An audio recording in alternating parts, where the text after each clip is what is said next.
Hey everyone, today I'm going to show you how to make ramps out of wood. The thing is that I have those rhino ramps, which you may or may not know about or may even have, but I've seen pictures on the internet where there's no other way of saying it. They seem to fail. They crack at a very thin point, and yeah, I didn't really fancy being under the car and then that happening to me.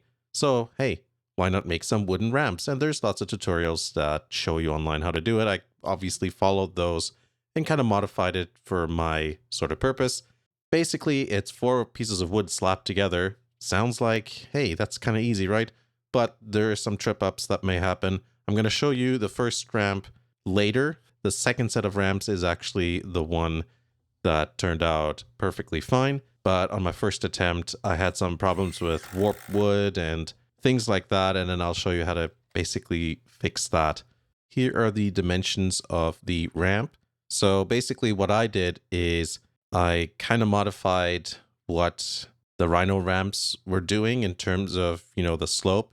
I made it a bit more gentler, and it's actually not quite as tall. I think it's about 7-ish inches. Mine turned out to be 6-ish, so that's all right for me. But the main thing is that I have a couple of lower vehicles and a couple of higher vehicles in terms of ground clearance, and I just want to make sure I don't have problems with the low vehicles. So the four pieces of wood ended up being 41 inches, 33 inches, 25, and then 15. And then at the end, the off pieces will just be there to stop the car from going over the edge, and they'll protrude about 2 inches. Basically, I planned everything to work with 2x12s because that works with the width of my tires. It's not quite as wide as a rhino ramp, but it works. And then all these pieces can be cut out of a 2x12 by 10, or sorry, two of those actually. But at my Home Depot, they didn't have the 10-foot ones, so I went with the 12-foot ones. I just had my Home Depot cut everything to size. Just so you know, they're not going to be like super accurate. They were off by just a little bit here and there, but it's good enough for ramps. But, just so you know.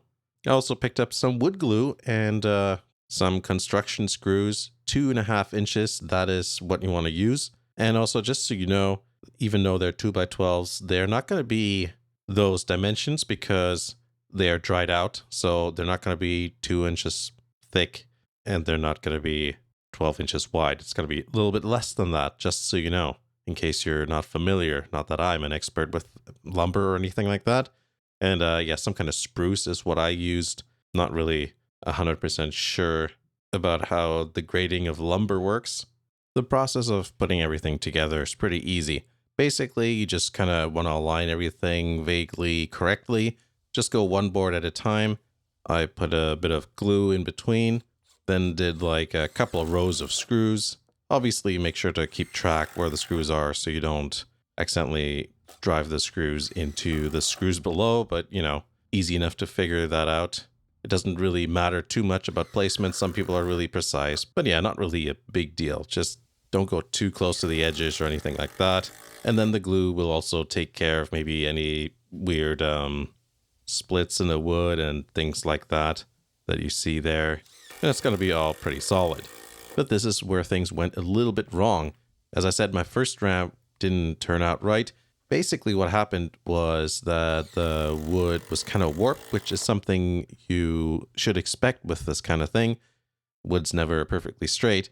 In my ignorance, I thought, hey, just driving the screws in, it'll, I don't need to clamp anything down.